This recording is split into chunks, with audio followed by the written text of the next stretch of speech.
Hey, welcome everyone. Another cool episode of Mastery Vibes Peer Sport Unleashed. We've got the lovely Charlotte with us as always. And we've got one of my favorite people from Colorado, Joe Johnson with us. G'day, Joe. Hello, how are you? Oh, I'm doing pretty good because I get to hang out and chat with people on the podcast. So Charlotte, we were chatting about who to have on the podcast, and you were like, Joe. And I was like, that's gonna be fun because you two can chat Southern. But tell us why you were like, Joe's a must on this podcast. Well, I was thinking back when I first met you, Joe, when we were down in Colorado running training and just watching your transformation from your previous career into this brand new area of peer support. And I was hoping that maybe you could start by maybe just introducing yourself and telling us a little bit about what that was like for you. Yeah, first, thank you for having me here. It's great to see you two again. So my previous career, I was a paramedic for 20 years in South Louisiana. And so there's some jadedness that comes along with that career whenever you've been doing it for a little while. And I remember whenever I was in sitting in that class, I didn't really know what to expect.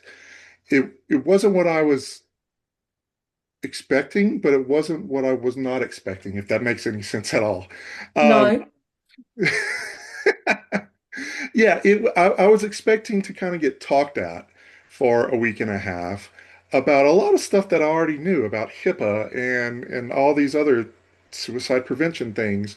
And it was really a whole career condensed in a week and a half that was really, really eye-opening to a bunch of the preconceived notions that I had before, which is great. I love that. So I I really want to kind of one of the things that people sometimes say to us is, oh, people have these great careers and then they become peer supporters. Not the peer supporters saying that, but I hear that in community because I think sometimes people don't get why people would go into peer support.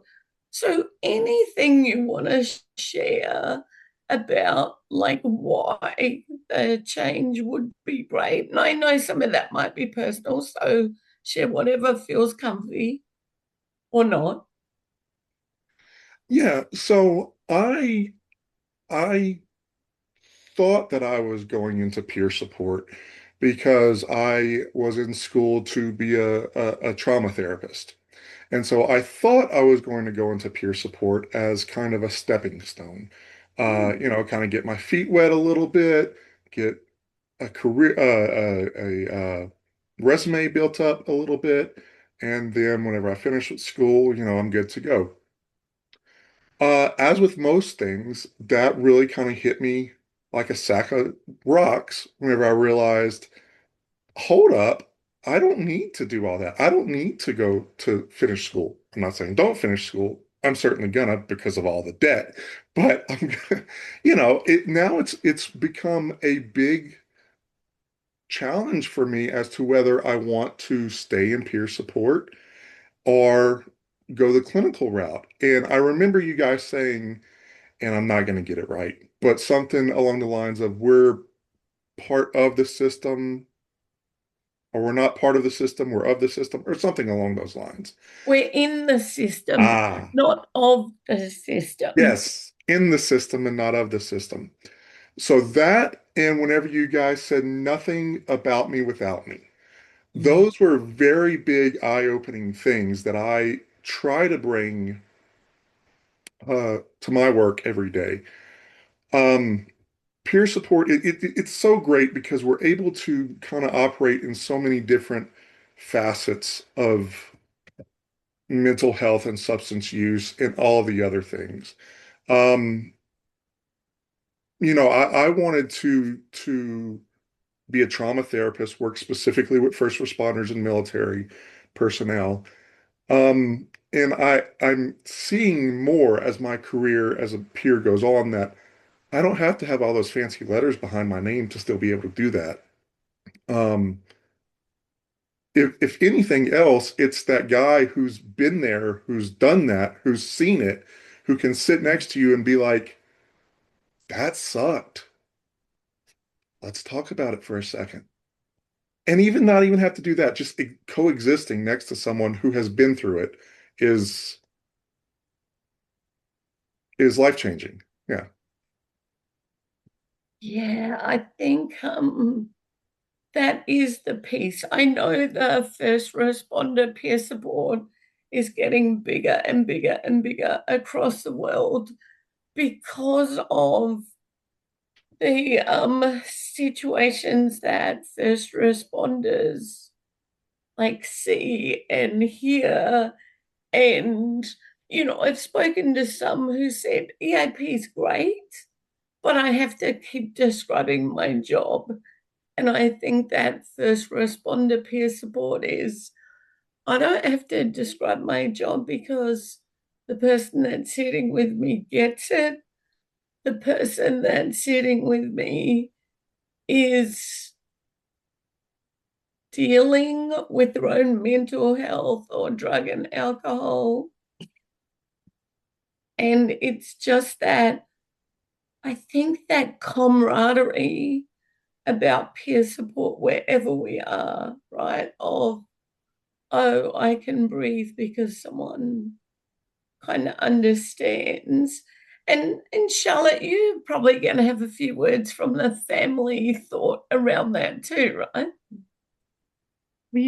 I was, thanks for sharing all of that, Joe, about, the choices that you've made. And I know you highlighted, and then I'll go into the family stuff, Robyn. You highlighted that the disparity of what peer supporters make versus a clinical job. And so I'm hearing that that might be one of the reasons why you're considering a different career. And Robyn and I truly wish that this world would start to value the importance of peer supporters and adjust the income so that they can lessen that amount of debt or the financial burden that they're experiencing, so we can continue to do our job, what we love so much. But on the family side, I can't talk enough about, I wish for every first responder peer supporter, there was a family peer supporter that supported the family of the first responders. There's just such a place for family support on any realm of peer support. And so when you're advocating for more first responder peer support, Joe, can you remember the family and just add that into your dialogue or your narrative, please? Yeah, absolutely. And you bring up a really great point that's often, overlooked. Um, whenever people are in the military, I served in the military. I was in the Coast Guard. I didn't get deployed. However, they have all the other branches, their members get deployed. And that's something that's often brought up is that not only does the service member serve, but the family serves as well. That's not usually brought up in the first responder instance, but the family, the wife, the husband, the kids, they get to deal with, I guess is probably the wrong word, but they have to deal with the family member that serves their community coming home after witnessing multiple people's worst day of their life. And that takes a toll on you. That takes a toll on the first responder. That takes a toll on their family members. Not to mention the birthdays that are missed, all the holidays that are missed because you got to work. So that's a really great point that, yeah, the family needs support too, not just the person serving. So yeah, thanks so much for identifying that.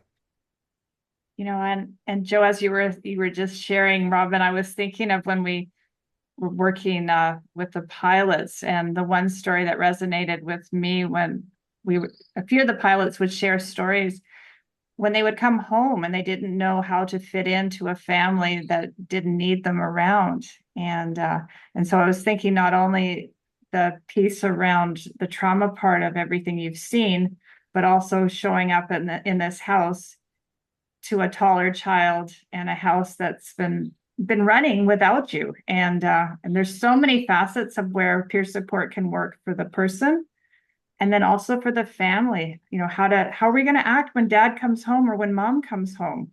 This is going to be weird, not used to having them around, and someone to talk it through, so to lessen some of that awkwardness. Yeah, absolutely. I from the military side of things, I guess I do want to give a shout out to the American Red Cross because they're very good about doing things like that with Operation Homecoming.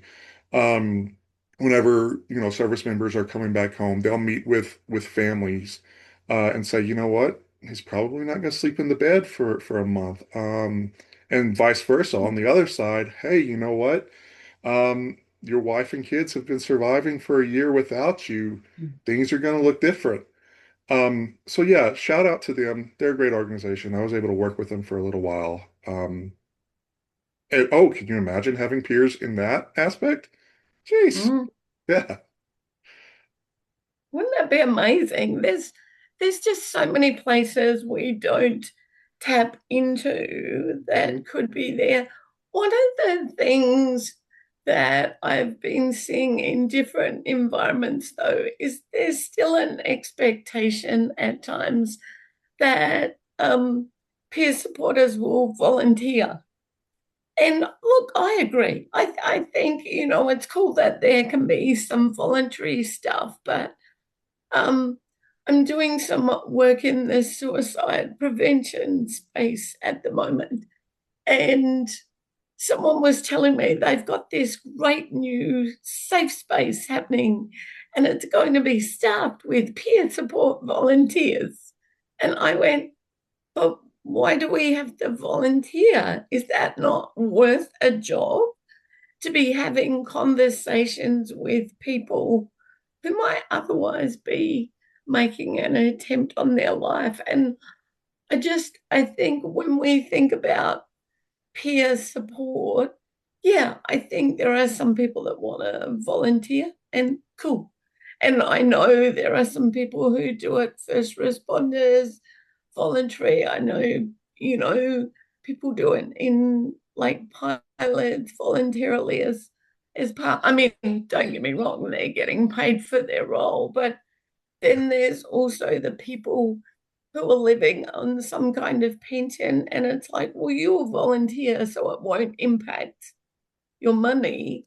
And I'm kind of like, but if we had paid positions, maybe people wouldn't have to be on a pension. And I just think we would never ask a clinician to volunteer somewhere like that. We would just expect to pay them. So I think that whole piece about how much do we pay and do we pay for them is is not often talked about enough, because it is a vital component of like supporting someone with their mental health or drug and alcohol or stuff, because people get it.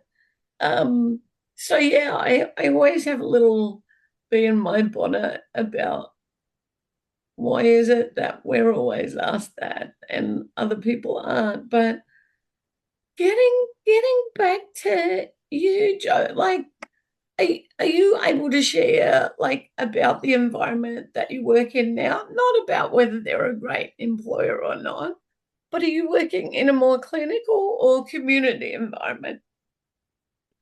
Yeah.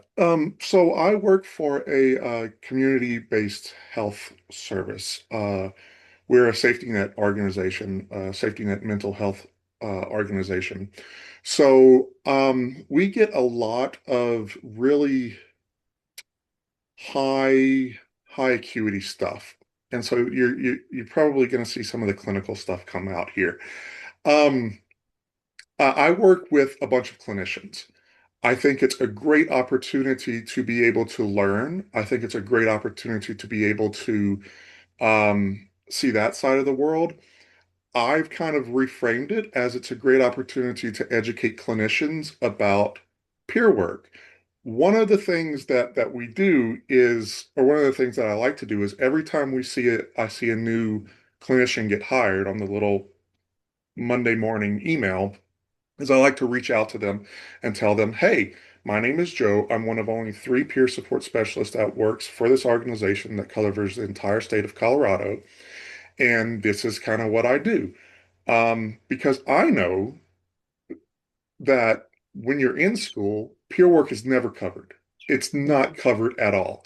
And so they kind of get this idea that, oh, here are these people with 40 hours of training that's running around like the Wild West, that's just not really kind of doing anything except kind of getting in our way and every now and then saying, oh, well, you're wrong, or oh, you don't get it. Um, I think that can partially be true. And we're also professionals, right? It's a professional certification. It's a profession. Um, we go through training. We have to have CEs. We're mentored. We're supervised. We have to write reports that get audited by the state and the federal government just as much as a psychiatrist would. So to say that we're not on equal footing is a great injustice to this profession. We're just as much as the team. And luckily, my company has, I don't think we fully are able to understand what it is that peers can do, but they have certainly made me feel like I'm part of the team. Whenever I first started, I was in the substance use supervision, and it's about 60 other only clinicians, and I'm the one peer in the group. And they're talking about all these ASAM diagnoses and all this other stuff. And I'm sitting here like silently Googling what all of this stuff is so I don't sound like an idiot whenever it's my turn to talk. And so something popped up about, well, maybe we should put the client on this medication and start doing this type of service for him and start maybe looking for him some inpatient treatment. And so I kind of chime in and raise my little hand. And they're like, Joe. And I'm like, well, I know I'm not a clinician, but has anyone asked the client what they want to do? Um, and all of these PhDs and masters were just like, oh, I guess we should probably do that. And so after a couple of times of going, I'm not a clinician, finally my supervisor goes, you're not a clinician, but you're part of the team, so you don't need to say that anymore. And so I was like, all right, that's all right. Cool. Yeah, I love that story, right? I've heard that so many times that people go, put your hand up. Did you ask the person? Because that might make a huge difference in whether they even consider what you're talking about. And that piece about just a peer worker, I hear that a lot, and I will always respectfully challenge that because that role is a professional role, is a discipline into itself.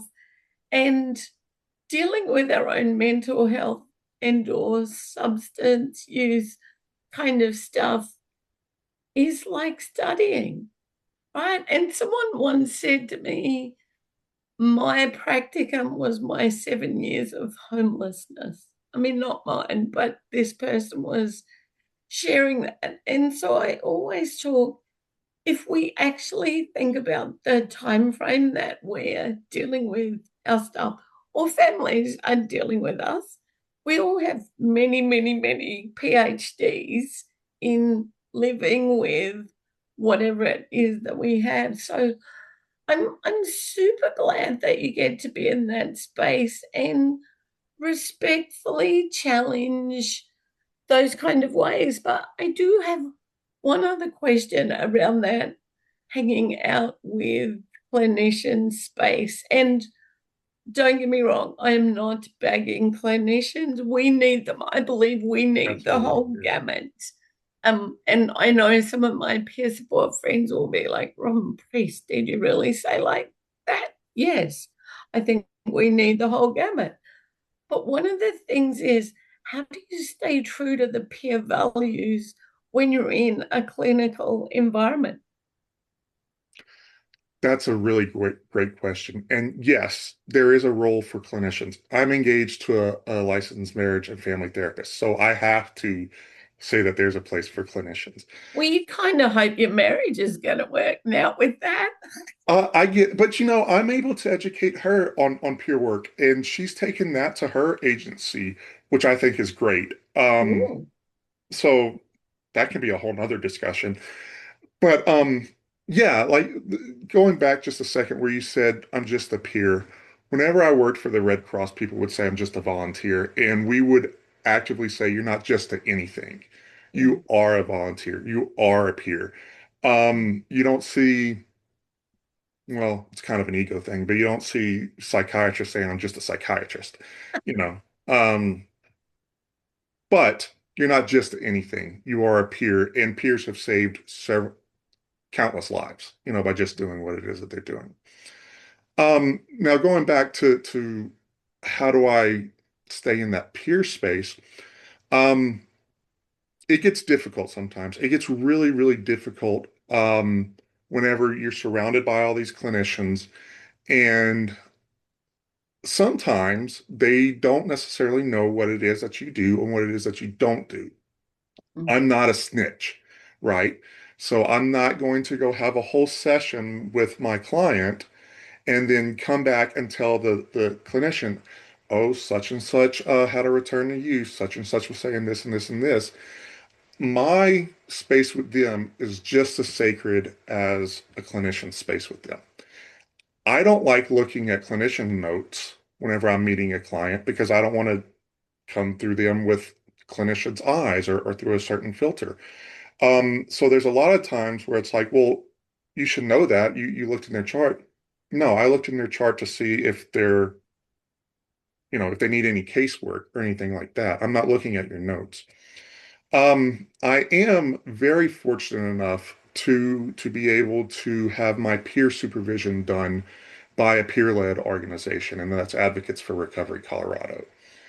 I do that every 2 weeks, and I don't know if I would be able to do this job if I weren't able to meet with them. I have a great individual supervisor in both organizations, both my company and with AFRC. I have a great team at AFRC that, I'm able to, hey, I feel like I'm kind of veering out of my lane and into this clinical world. What are your guys' perspective? And I get six different people, six different peers saying, oh yeah, maybe look at it from this angle. And again, I don't know if I would be able to do my job if it weren't for them. Um, don't get me wrong, my organization is very pro peer. But again, if you're not working in Mm. that world, if you're not working with those specific, we have our own ethics that are very, very different from clinicians because we do very, very different work. Sometimes I'm able to leverage that, better than a clinician can, which that gets me excited whenever I'm able to do that. But yeah, being able to recognize, which again is tough, hey, I think I'm kind of drifting out of my lane here. I need to get recalibrated. I love that you brought that discipline specific supervision up, that stuff that you do with FRC, because there's a lot of work being done around the world in, yes, we have line managers who manage us, and sometimes those are expected to do discipline specific supervision, and they can't. It's Mhm. not what they know, breathe. And so there are a lot of places that are now looking at how do we purchase that external discipline specific supervision that can look at values, how we're going with that scope of practice kind of piece versus just the day day-to-day stuff. So I hadn't even like primed you up to say that, and you said it. I'm so excited. But Charlotte, we've been making you kind of sit in the corner a bit quiet. What do you want to ask to say? Well, I'm going to throw it right back to you, Joe. And you can tell us a little bit about your Southern. You talked about living in Louisiana, but you're now in Colorado. Differences between the South to Colorado you want to share, or any other peer support wisdom you'd like to share as we close out? Well, I guess really briefly going back to the topic before this was a lot of it, at my agency, a lot of it is client centered, which is great. But again, going back to whenever I'm kind of veering off, when at AFRC they do say, "Hey, what does the family look like? Maybe you can start talking with the family." Um, I try to make some referrals to family people because, it's very different working with families as opposed to the individuals. Um, so yeah, again, they're able to kind of course correct to help me course correct. But as far as, geez, Colorado versus Louisiana, it's night and day. Um, I Look, I love Louisiana. I lived there for 34 years of my life. My daughter was born there. Um, Louisiana is where I'm from, but Colorado is home now. Um, not just because. Um, the culture is very, very different. Whenever you go outside here in Colorado, outside doesn't try to kill you with humidity and bugs and all the other things. Um, but and not but and Colorado also has a um just a lot more resources than Louisiana does. Working in the agency that I am, we're able to help a lot more people than I would in Louisiana because of the resources that we have up here. You can take that for what it's worth, but I love Louisiana. My family's in Louisiana. I'm getting married in Louisiana, but Colorado's home. Nice.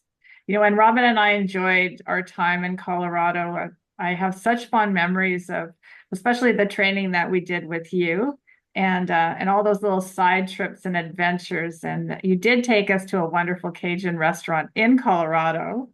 So I got a little bit of Southern cooking on that trip. Actually, that was the second time. It was not the time that we were in training that you took us there, but I think it was our second visit that you took us there. So thank you for that. And I was, as you were just mentioning the family, I know that, and we're going to plug Advocates for Recovery Colorado. They've got 2 family peer supporters there working at their agency, and they're doing a really great job. So I would imagine you're referring people in Colorado to them. But there's pockets of really great family peer support out there across North America. It's just harder to find. And so we always say, if you're doing it, share with each other, what you're doing, so we can find you easier. But thank you for doing what you're doing and staying in your lane, because it is different on the family side to the individual side. So I appreciate you sharing that too, Joe. Yeah, I think one of the best things that peers are able to do is network and, come to the table with, "Oh, well, do you know about this agency? Do you know about this program?" Where one person, it really is like a rope. One person you can break. Whenever you get everybody together, you're stronger. Yeah, resource navigation is one of our big things. Resource brokerage, rather, not navigation. Yeah. Well, it's always super fun hanging with you. I must admit, I love the accent. People think I have an accent, but I don't think so. Um, but I love the southern drawl. I've got to say, when you said, Colorado, you can go outside and not everything kills you. As an Australian, my head doesn't automatically go to everything in Louisiana will kill you. Although, that being said, I'm a little nervous of the alligators in the bayou. and some of the snakes and stuff that you have, but it just, I've never gone a place outside of Australia where I felt like everything did want to kill you like here. But yeah, because I'm in Australia again at the moment. So look, I just love these conversations. I love hearing about people's journeys, and I look forward to hearing about how you go forth and conquer the world. And look, I can't wait to see pics of the wedding because that sounds exciting, being married in the South. So, anything you want to say for a final thing, Joe, before we, wrap up? Yeah, it might be sappy, but I guess this is a great opportunity as any. To thank you two for being able, for one, doing what you guys do, bringing the mission of peer support, not just to here, but literally around the world. Um, that's not something to kind of put your nose up at. So thank you guys for that. And thank you for the wonderful training. For those of you who are listening, if you're ever able to get in on a training facilitated by Charlotte and Rob, 100% do it. Uh, yeah, you're not gonna regret it. I think I've been through a couple other peer trainings with work. Some I was happy to go through, some not so. And the bar was set so high that I'm just like, this is a waste of my time here. Um, yeah, so thank you. Keep doing what you guys are doing. Um, yeah, rock on. I just, when you were saying that, you went, I've been to other trainings and the bar was so high. And I'm like, does he mean they were super cool and we were crap? But I did get that's not what you meant, Yeah, that you meant come to training with yeah. us. So, if you were in North America, we are doing like a joint training with Advocates for Recovery Colorado. And it's virtual, so it doesn't matter where you are. Like just come play and keep an eye. We do stuff here and there now. So yeah. Thanks for chatting with us, Joe. Thanks as always, Charlotte. And we will close up and see you all next time. Or you can hear us next time. Depends on whether you're podcasting or watching the video on YouTube. Okay, see ya.